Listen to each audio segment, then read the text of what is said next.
सबसे पहले तो जिस जोशीले अंदाज के अंदर, जिस जोश के साथ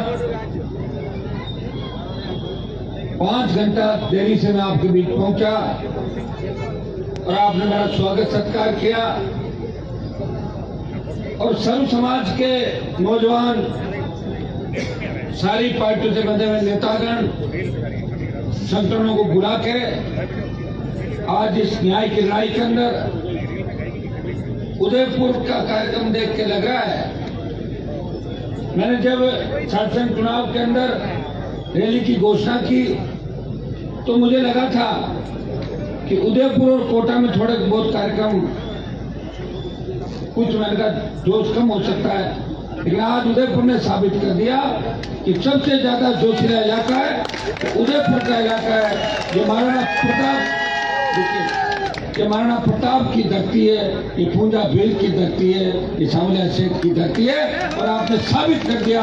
मैं नौजवानों को धन्यवाद दूंगा, मेरे छोटे भाइयों को आश्वस्त करना चाहूंगा कि लड़ाई के अंदर पूरा 1 महीने का समय, ये चुनाव का समय है। जब घर के अंदर बेटी का ब्याह मर जाता है तो आदमी अपने बेटी के ब्याह की चिंता करता है, वो पड़ोसियों की शादी में नहीं जाता।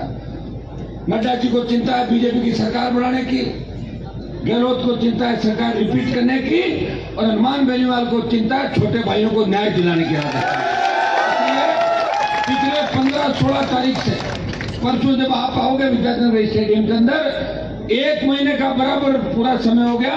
रात और दिन घूम रहा हूँ, ऐसा नहीं मैं हवाई जहाज हेलीकॉप्टर से घूम रहा हूँ, मैं गाड़ी से ही जा रहा हूँ। आप देखेंगे 5 बजे सो रहा हूँ और 9 बजे उठ रहा हूँ, फिर आपके बीच आ रहा हूँ। ईश्वर की कृपा है कि घूमते घूमते घूमते घूमते 20-25 साल का समय जरूर लगा, लेकिन मुझे खुशी है कि मैंने मेरे छोटे भाइयों को बहुत से सेकंड पीढ़ी के नेता तैयार किए राजस्थान के अंदर, हर समाज के अंदर मैं चेतना लेके आया। ये मेरे संघर्ष का ही परिणाम है कि कई समाजों के अंदर हमारे जो गांव के किसान के बेटे होते थे वो ये मानते थे कि ये तो अपना आप वोट हमें दे देंगे, लेकिन उनकी भी पूछ अगर कराई दूसरे समाजों में तो हनुमान बेनीवाल के संघर्ष ने नौजवानों की पूछ राजस्थान के अंदर कराई।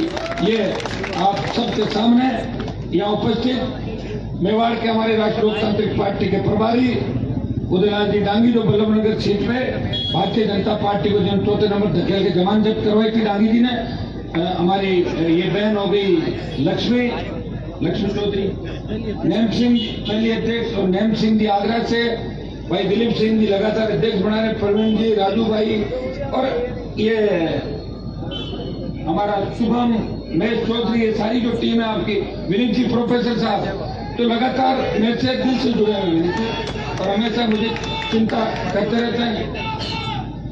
तो आप सब सम्मानित मंच बदल जी और सारी जो टीम है आरएलपी परिवार के साथ साथ तमाम संगठनों के जो भाई मंच पे बैठे हैं, हमारे नौजवान सामने बैठे हैं, छोटी बेटियां और बहनें बैठी हैं, मैं आपको इस बात की बधाई दूंगा कि आपने मजबूती के साथ उदयपुर के अंदर मुझे ये आश्वस्त किया कि हनुमान जी इस जंग के अंदर आप अकेले नहीं है, आप हमारे लिए लड़ रहे हो। तो निश्चित रूप से उदयपुर विश्वविद्यालय और उदयपुर संभाग का किसान का बेटा और नौजवान और बेटियां 24 तारीख को सरकार की ईंट से ईंट बजा देगा, ये आश्वासन आप मुझे दे रहे।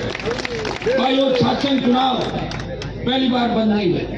2004 के अंदर तो वसुंधरा राजस्थान में सीएम थी, तो 4 से लेके 2010 तक राजस्थान में शासन चुनाव बंद किए, सात संघों का गला घोंटने का प्रयास किया और सबसे ज्यादा जो पीड़ा है राजनीतिक दलों को वो यही है कि छात्र संघों के माध्यम से जो नेता बनते हैं वो बेबाक होते हैं, मजबूत होते हैं और वो अपनी बात कहने से पीछे नहीं हटते और मजबूती से लड़ाई लड़ते हैं। उन नेताओं को चिंता होती है जो पार्टियां चलाते हैं या पार्टियों को अपना एकाधिकार मानते हैं, वो ये चाहते हैं चुनाव नहीं होने चाहिए, नहीं जो नए नेता तैयार होंगे उनकी जो विरासत है, उनके बेटे बेटियां, बेटे के बहू भांजे भतीजे, फिर वो कहाँ जाएंगे जो छात्र संघों को हमेशा कुचलने का प्रयास कर रहे हैं। उस समय भी जब मैं राजस्थान की विधानसभा के अंदर गया 8 के अंदर और 2009-10 मुझे याद है विधानसभा की बेल के अंदर धरना दिया था और जब मुझे बेल में बैठे देखा तो बीजेपी कांग्रेस उन तमाम नेताओं का जमीन जगह 1 घंटे बाद जब मन जी कहीं बैठे प्रमुख अध्यक्ष है, मुझे बैठा हुआ देख कर सारे आए और जो 20 आ गए तो सीएम ने खड़े होकर कहा चुनाव करवा रहे हैं। आप देख रहे हो तो विजय का आपकी विधानसभा का उस समय का 10 का और चुनाव चालू है। इस बार चुनाव बंद कराने के जो रीजन सरकार दे रही है, वो कह रही है कि सेमेस्टर सिस्टम देश के अंदर लागू हो रहा है। अगर सेमेस्टर सिस्टम देश में लागू हो रहा है और केंद्र की सरकार कर रही है, तो केंद्र में तो बीजेपी की सरकार है और राजस्थान में कांग्रेस की सरकार है। चुनाव कौन करवा रहा है? State government. शिक्षा किसका है? विषय स्टेट का है। कौन से पाठ्यक्रम में क्या फेरबदल करना है? राजस्थान करता है। कहाँ बिजली देनी है, पानी देना, ये राजस्थान का हिस्सा है। केंद्र के अलग हिस्से होते हैं, केंद्र के अलग विषय होते हैं और कुछ संवर्ती जो सूची केंद्र होते हैं, जो केंद्र और राज्यों के बराबर अधिकार होते हैं। लेकिन ये चुनाव करना है नहीं करना, किसी केंद्र के पाठ्यक्रम को लागू करना है नहीं करना, ये राज्य सरकार के ऊपर निर्भर है। इन्होंने कहा कि सेमेस्टर हमारे छात्र संघ के सारे नेता, जिसके अंदर NSY के विद्यार्थी परिषद, दूसरे संगठनों के लोग बैठे हैं बच्चे। मेरा तो कोई RLP का तो संगठन भी नहीं है। मैं तो खुद ही आपके छात्र संघ अध्यक्ष होने के नाते आपकी लड़ाई लड़ रहा हूँ। मेरे छोटे भाई हो, मैं आपको इस तरह देख नहीं सकता। मुझे कोई ये कहता ना कि कोई नहीं राजस्थान, तो मैं कहता मैं हूं ना राजस्थान के अंदर, मैं चल पड़ता हूँ। अपना आ जाएंगे बाकी लोग। भाइयों, जब सेमेस्टर सिस्टम की बात करी तो प्रधानमंत्री को सेमेस्टर सिस्टम जब लागू होता है तो दिल्ली यूनिवर्सिटी जो केंद्र के अधीन आती है, दिल्ली यूनिवर्सिटी में सबसे पहले होता है। दिल्ली यूनिवर्सिटी में चुनाव हो रहे हैं 22 तारीख को। 22 को दिल्ली यूनिवर्सिटी छात्र संघ का चुनाव है। यहाँ जो चुनाव बंद हुए, ये पॉलिटिक्स आपको पता नहीं। अशोक गहलोत के सबसे करीबी मंत्री महेश जोशी, जिनके बेटे पे आरोप लगे, भ्रष्टाचार के, बलात्कार के आरोप लगे, बीजेपी ने मुंह नहीं खोला कि महेश जी बीजेपी के उन नेताओं के मित्र हैं और कांग्रेस के CM के खत्म काज है। लेकिन विधानसभा के अंदर एक बार भी बीजेपी नहीं बोली। इतना धर्म ही आपस में निभा रहे। इससे तो CM ने कहा था कि जब कांग्रेस की सरकार गिरी थी तो वसुंधरा ने सरकार मेरी बचाई, अशोक गहलोत ने कहा। ये मिलाजुली का खेल है, ये गठबंधन है। मैं जो चीज ड्यूटी लगाई कि आप ये बीजेपी के नेताओं से बात करो कि चुनाव तो मैं बंद करा रहा हूँ, लेकिन बीजेपी हल्ला नहीं करे, तो मैंने जो कहा मेरी बात हो गई, बीजेपी हल्ला नहीं करेगी, बीजेपी कोई आंदोलन का हाथ तो चुनाव बंद कर दो। लेकिन वो भूल गए अशोक गहलोत कि RLP भी एक नया दल राजस्थान के अंदर उभर चुका है। वो भूल गए थे, उनके मन में यह कोई संगठन है ही नहीं। NSY विद्यार्थी परिषद, तीसरा कौन आएगा उन्हें पता नहीं था कि बिना संगठन के भी एक व्यक्ति जो राजस्थान के सम्मान की लड़ाई प्रधानमंत्री से लड़ता है, जो देश के किसान को सड़क पर देख के अपना मंत्री पद ठोकर मार के सड़क पर आ सकता है, जो अग्निपथ के अंदर सेना के सम्मान में झंडा लेके कूद सकता है, उस व्यक्ति को कांग्रेस पार्टी भूल गई। अब पश्चाताप कर रही है। ये हमने क्या कर दिया भाइयों? एक नेता का बयान तक नहीं आया। ये मिलने गए थे कांग्रेस बीजेपी के नेता, क्या कहा इनको? पूछो कि क्या करोगे चुनाव करा के? और कोई ज्यादा उछल कूद कर रहा था, उसको कह दिया कि MLA का टिकट देने, चुपचाप पड़ा रहा है। अगर MLA का टिकट ले भी लेंगे, मेरे 150 किलोमीटर की परिधि में तो अगर किसी ने टिकट ले लिया तो 5-7-10 हजार वोट टिकट खाली जाएगा। तो पता नहीं मेरी रेंज आएगी कि नहीं आएगी, लेकिन गांधी जी ने साबित कर दिया कि उदयपुर के अंदर भाई, मैं तो कुछ सच्ची बात कर रहा हूँ आदमी। ये दिलीप जी, प्रवीण जी, राजू भाई बैठे, मैं कह रहा हूँ एक बार सब कूद इधर आ जाओ। आपका मन नहीं लगे वापिस चले जाना, मना करूँ मैं विधायक बना दूंगा आपके। लेकिन कांग्रेस बीजेपी तो बनाएगी नहीं, वहां तो पुराने सब आपको पता घराने बैठे हैं, सारे लोग बैठे हैं, पूरा जीवन आपका ऐसे ही निकल जाएगा। ये वो पार्टी है जो नए नेता तैयार करती है, सेकंड पीढ़ी के नेता तैयार करती है। यह मान बेनीवाल RLP का मंच है, जब 5-5 लाख की रैलियों के अंदर आधा घंटा अगर भाषण कोई दे सकता है, वो RLP का मंच है, जब किसान का आम बेटा आधे घंटे की बात है। मुझे ये भी याद है, जब मैं बीजेपी में था, एक बार अटल बिहारी वाजपेयी की रैली थी, वो प्रधानमंत्री थे और मेरे पिताजी बीजेपी में उस समय थे जब नागौर और मारवाड़ में बीजेपी का झंडा कोई नहीं उठाता था। बीजेपी का बड़ा विरोध होता था, ना तो अमरिंदर सरी के नेता थे तो बीजेपी के खिलाफ आग उगलते थे। हम बीजेपी के अंदर पहला परिवार था, बहुत तकलीफें पड़ी, तो मेरा मन हो गया, मैंने कहा अटल बिहारी वाजपेयी की रैली, तो मैंने कहा 2 मिनट मुझे भी बुलवा देना पहले। बोले नहीं आपका नंबर कहाँ आएगा? तो 50,000 की रैली थी। भाइयों मैं भूला नहीं उस बात को, याद थी अटल बिहारी की 50,000 की रैली थी, मैं 5 लाख की रैली करूंगा और मेरे छोटे भाइयों को बुलाया। 5 लाख की रैली राजस्थान के अंदर करी, हुंकार भरी, सिस्टम को हिला दिया 18 के अंदर। इस बात को समझते हैं, जानते हैं, उनको याद रखना चाहिए जो मैं कह रहा हूँ 23 के अंदर तीसरा मोर्चा पहला मोर्चा बनेगा, ऐसे नहीं कह रहा हूँ मैंने पूरे राजस्थान को नापा है। पूरे राजस्थान के अंदर राष्ट्रीय लोकतांत्रिक पार्टी ने मजबूती दमखम के साथ चुनाव लड़ा। संसाधनों की कमी हो सकती है, कई तरह के आरोप प्रत्यारोप भी लगते हैं। आप देखते हैं अभी लोगों की मानसिकता को बदलने में काफी समय लगेगा, लेकिन अब राजस्थान बदलाव की ओर है। अब राजस्थान बदल रहा है। मैं चुन के लोकसभा के अंदर जब गया था तो बिहार, उत्तर प्रदेश, हरियाणा, दिल्ली के सांसद ये कहते थे कि तुम्हारे राजस्थान की बात मत करो हनुमान जी, तुम तो मोदी की गोदी में बैठे हो और तुम्हारे एक बार कांग्रेस एक बार बीजेपी होती है। मैंने कहा नहीं होती, वो आरएलपी भी आएगी। और जब मैंने एनडीए छोड़ी किसानों के लिए 70 दिन सड़क पर बैठा और सरदार शहर के उपचुनाव में जब 50,000 के लगभग वोट दिए तो उन्हीं उत्तर प्रदेश बिहार के सांसदों ने कहा कि मर्द लड़ाका है, वो मजबूत है राजस्थान का सांसद। मैंने तो राजस्थान का सम्मान बढ़ाया, पूरे देश के अंदर किसान कौम का सम्मान बढ़ाया। जिस तरह महाराणा प्रताप ने अपना जीवन समर्पित करके त्याग से हार नहीं मानी, उसी तरह हनुमान बेनीवाल ने सत्ता को ठोकर मार के पूरे जीवन ये तय कर लिया कि मैं जूते चप्पल उठा के मंत्री नहीं बनूंगा, मैं आपकी सेवा करूंगा और सत्ता पे आपको कब्जा करवा के करूंगा।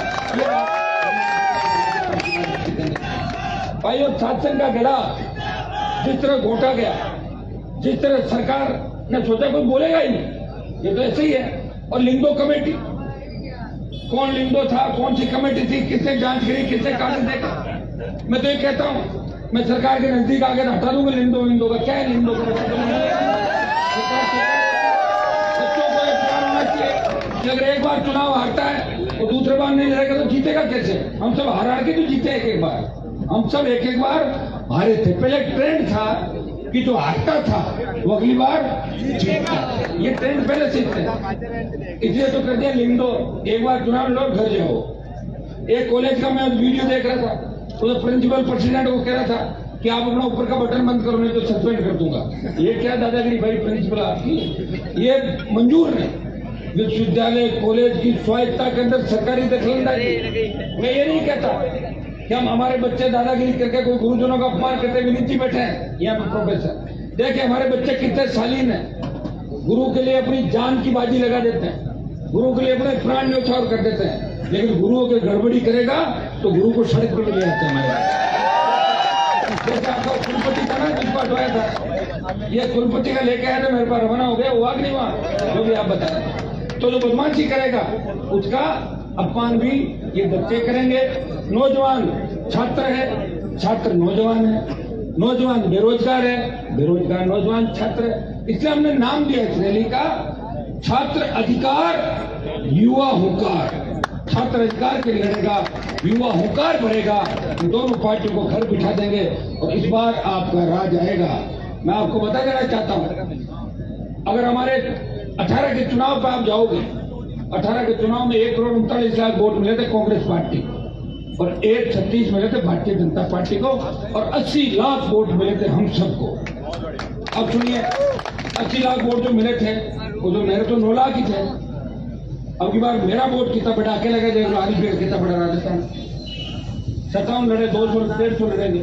आरएलपी बड़ी, दूसरे दल बड़े, हम जा रहे हैं 1.5 करोड़ 1,60,00,000 पे तीसरे और वो आ रहे नीचे, तो बड़ी सरकार बनेगी नहीं। और मुझे बताओ कि वोट कौन डालता है, परिवर्तन कौन करता है? अगर इस देश के आजादी के आंदोलन में तात्या टोपे मंगल पांडे नहीं होते, क्रांति का आगाज नहीं होता और भगत सिंह नहीं होते तो अंग्रेज 10 साल तक और राज करते। भगत सिंह ने कुर्बानी दी, अंग्रेज भाग गए। आज राजस्थान का हर नौजवान भगत सिंह की भूमिका के अंदर है। वो बदलाव चाहता है, वो ऐसा बदलाव चाहता है कि कहीं अपराध होता है, अपराधी बिना वजह हत्या करके चले जाते हैं, किसी परिवार को मार देते हैं, पूरे परिवार खत्म कर देते हैं। हमारी बहन बेटियां महिलाएं उनकी चीख पुकार दरिंदगी की जो शिकायत होती है, किसान कर्ज के बोझ के तले आत्महत्या कर रहा है और जवान रोजगार के अभाव में आत्महत्या। कोटा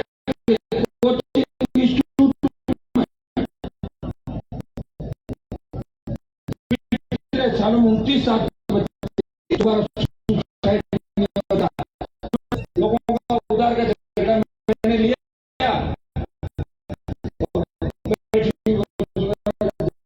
कर लिया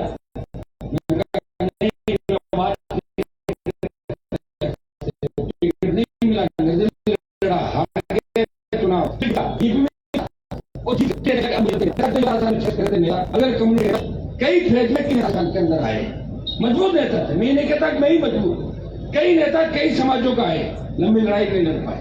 कोई 5 साल लड़ा, कोई 4 साल लड़ा, कोई 7 साल, कोई 9 साल, कोई पार्टी नहीं बना पाया, किसी का चिन्ह जब्त हो गया। मेरा चिन्ह भी बोतल का चला गया था। तारीख में मैं बीजेपी के 24 सांसद लेके दिल्ली गया और वापस बोतल का चिन्ह वापस लेकर आया, बोतल पे कब्जा किया वापस में कि चिन्ह नहीं छोड़ूंगा। तो देश में जरूरत पड़ी, मोदी की सत्ता को ठोकर मार के फिर सड़क पे आ गया। भाइयों, कहने को तो बहुत से लोग कहेंगे। और ये मौसम है, यहाँ बरसाती मौसम के अंदर जिस तरह मेंढक आते हैं, कई लोग कांग्रेस छोड़ के भाजपा में शामिल होंगे, अखबार छाप देंगे, ये परिवार आया गया। कौन सा परिवार? कौन से दादाजी परदादा जी मरे हुए कितने साल हो गए? कौन पूछता दादाजी को? और जिन परिवारों को हमने 5-5, 6-6 बार हरा दिया, क्यों नाम छाप रहे हो उनका बिना फालतू? कोई नहीं है। और वो ऐसे नहीं गए बीजेपी के अंदर।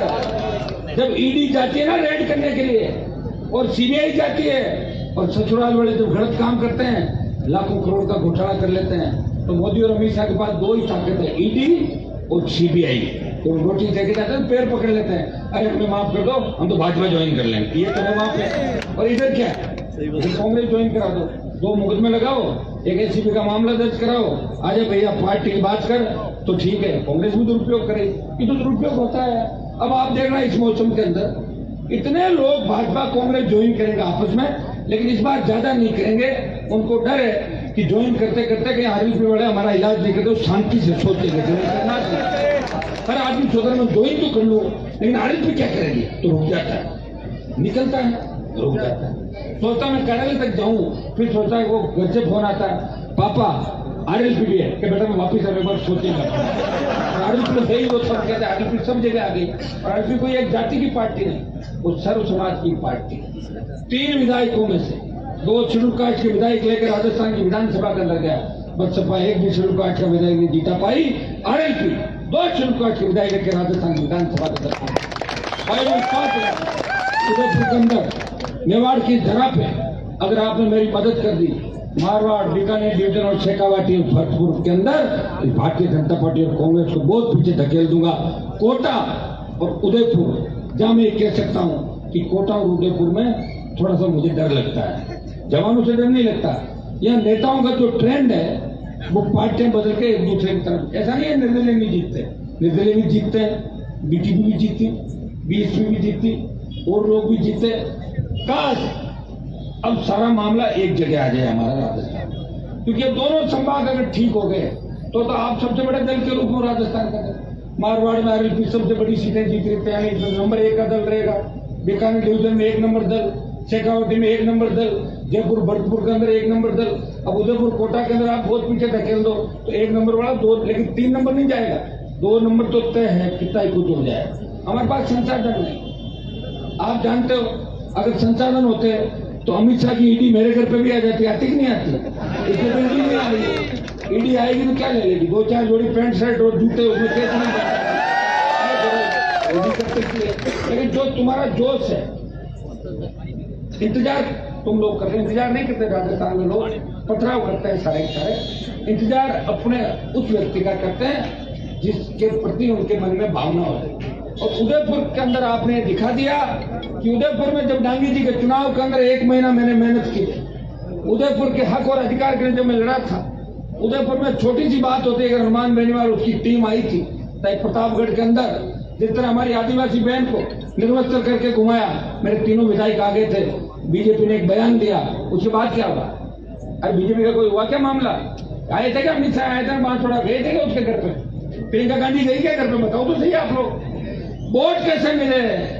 बयान वीर, बयान दो, फोटो छपा लो। एक दिन फोटो नहीं छपा, अखबार वाले से लड़ने लग जाते हैं, आपने मेरा फोटो क्यों छपा? अरे साहब आपके दूसरे वाले का छाप दिया, उसके बाद क्या सामान है? मेरा फोटो था। फोटो छपाने के लिए झगड़ा करना, माला पहनाने के लिए झगड़ा करना। मैं तो नड्डा जी के हेलीकॉप्टर में बैठूंगा, मैं गहलोत के साथ बैठूंगा, दिन में पायलट के साथ, रात को उधर इधर। और पायलट को देखो, जवानों की बात करते थे, कहां गई हवा? निकल गई पायलट की, बताओ कहां गई? आज उनका भाषण सुन रहा था, क्या भाषण दे रहे थे बताओ? कि 1.5-2 बीघा जमीन बेच के स्कॉर्पियो ले लेते हैं। अरे पायलट साहब आपका तो कोई वजूद ही नहीं है, आपके पिताजी की वजह से आपको लोग जानते हैं। आपने कौन सी लड़ाई लड़ी बता दो मुझे, एक भी आंदोलन किया तो। गुजर आंदोलन के टाइम जब फैसला की लड़ाई लड़ रहे थे, मैं भी था गुजरों के लिए। तो सचिन पायलट को ये लगा, कुछ लोगों ने कहा साहब आप पीछे रह जाओगे, आप भी आंदोलन करो। दिल्ली से ले आए उनको और जेल के अंदर ले गए। जेल में लेकर इन्होंने सोचा मेरे लिए अलग से बिस्तर बिछाएंगे, मैं तो पायलट हूँ, सचिन पायलट हूँ। तो जेल में कंबल बिछाए, बोलो सो जाओ यार, और दाल फेंकी रोटी, बोले खा रोटी। तो बोले मैं यहाँ नहीं रहूंगा, मैं यहाँ नहीं रहूंगा। मैं हकीकत बता रहा हूँ भाई, तुम्हें तो अखबार पढ़ लेना उस समय के। तो फिर वसुंधरा जी को टेलीफोन किया मुख्यमंत्री को कि आंटी मुझे यहाँ से निकालो, मच्छर खा रहे हैं। तो पायलट तो वही है, दूसरा थोड़ी होगा, बदल गए क्या पायलट? अरे भाई उम्र तो बदली है, उस समय थोड़ी उम्र होंगे, अब बढ़ गए। ये 5-6 की बातें होगी, 15 निकाल लो आप सारी। 15 साल बाद शौक था, लोगों ने कहा फैसला जी पॉपुलर हो रहा है, आप पीछे रह जाओ। बोले मैं भी चलूंगा। चले मैं जेल, मैं यूनिवर्सिटी के अंदर था जब हमें जेल पुलिस ले जा रही थी। एक मेरा साथी आजकल पत्रकार है, वो बोला मैं भी जेल चलूंगा। उसको ये शौक था जेल में पता नहीं कोई खाने को कुछ अलग मिलता होगा। तो बोले भाई साहब कह रहे मैं भी जेल जाऊंगा। अब हम 15-20 जने जेल गए, हम 12-15 तो गाँव के थे। वो पंडित जी महाराज थे जेल के अंदर जो मेरे साथ थे। पंडित जी जेल के अंदर, और शाम को जोर जोर से रोने लगे। पंडित जी क्या बोले, मेरे घर की याद आ रही, बेटे अभी कैसे नहीं याद, हम तो जमानती नहीं कराएंगे। तो बहुत परेशान हो गए, मैं गलत आ गया। वही पायलट साहब के साथ हुआ, जेल में आ तो गए, लेकिन जेल में जब मच्छर काटे तो वसुंधरा आंटी मुझे निकालो, रात को 12 बजे निकाल के दिल्ली भिजवाया। ये सही है भाई, ऐसे थोड़ी कह रहा हूँ। बात दिन पहले लोग पूछना आप लोग, तो जवाब देने मीडिया वाले, हनुमान जी आप आरोप लगाने बात सही है बता दो, और गलत है तो मेरे को वापस आरोप लगा दो। ऐसी थोड़ी आरोप। आज मैं उनका वीडियो सुन रहा था, नई पार्टियां आ रही है, नई पार्टियां थोड़ी आ रही, पार्टियां तो पुरानी है राजस्थान के अंदर। आप तो पार्टी नहीं बना पाए, मानेसर गए थे आप 19 आदमी लेके, वापिस आ गए थे, और उसी के लोग के साथ हेलीकॉप्टर में बैठे थे जिसको आप गाली देते हैं। शर्म नहीं किया? हम वो लोग हैं। वसुंधरा से झगड़ा हुआ, वसुंधरा की तरफ नहीं देखा 15 साल, कितने साल हो गए, 2003 से लेके 8 के बाद का समय, 15 साल का समय कि वसुंधरा अगर किसी शादी ब्याह प्रोग्राम में भी रही तो हमने रास्ता चेंज किया या वसुंधरा ने चेंज कर लिया। कभी आमना सामना नहीं हुआ। वो लड़ाई होती है, वो संघर्ष होता है। दिन में बयानबाजी, शाम को साथ खाना खाना, शाम को साथ बैठना, बातें करना, और कह रहे हमारी क्या लड़ाई है, हमारी तो राजनीतिक लड़ाई। फिर लोगों क्यों पागल बना रहे हो, क्यों बूथ पर लड़वा रहे हो, क्यों मर्डर करा रहे हो, क्यों मरवा रहे हो लोगों, क्यों मुकदमे दर्ज करवा रहे हो? ये लड़ाई छोड़ो राजस्थान से, मत कराओ राजस्थान से। पहले राजस्थान के अंदर हमारे समाजों में लड़ाया जाता, फिर थोड़ी बहुत कोर कसर रही तो गुजर मीनाओं को वसुंधरा ने आपस में लड़ा के पूरे राजस्थान को एक जैसा कर दिया कि 8 बजे बाद लोग एक दूसरे समाज के साथ बैठते हैं। इतना अविश्वास पैदा कर दिया राजस्थान। किसने किया? कौन जातिवाद लाया? कितने जाति के नाम पे वोट मांगे? मैंने तो नहीं मांगे, वसुंधरा ने मांगे थे। जाट की बहू, राजपूत की बेटी, गुजर की समधन, बंजारण, जोगण,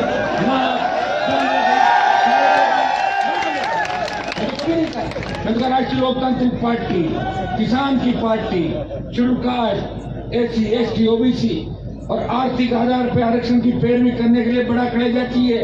ये बैठे हैं दिलीप सिंह की पुत्र को। जब मेरी हुंकार रैलियां थी तो मैंने ये भी कहा था कि ब्राह्मण, बढ़िया, राजपूत और वैश्य को भी अगर आर्थिक आधार पर आरक्षण मिले तो राष्ट्रीय लोकतांत्रिक पार्टी और हनुमान बेनीवाल इसका समर्थन करता है। ये कोई कर सकता है? कहना अलग है और बात करना अलग है। कई लोग कहते हैं कि हनुमान जी तो नारा ही नहीं लगाता हमारा, उनको पता ही नहीं कि हनुमान बेनीवाल जो नारे लगाता है 15, 20, 25 वो नारे दूसरे समाजों के लोग कभी हमारे समाज के एक भी देवता ने लगा के देख, कोई नहीं लगाता। मैं लगाता हूँ, सबके लगाता हूँ, सबका नाम लेता हूँ।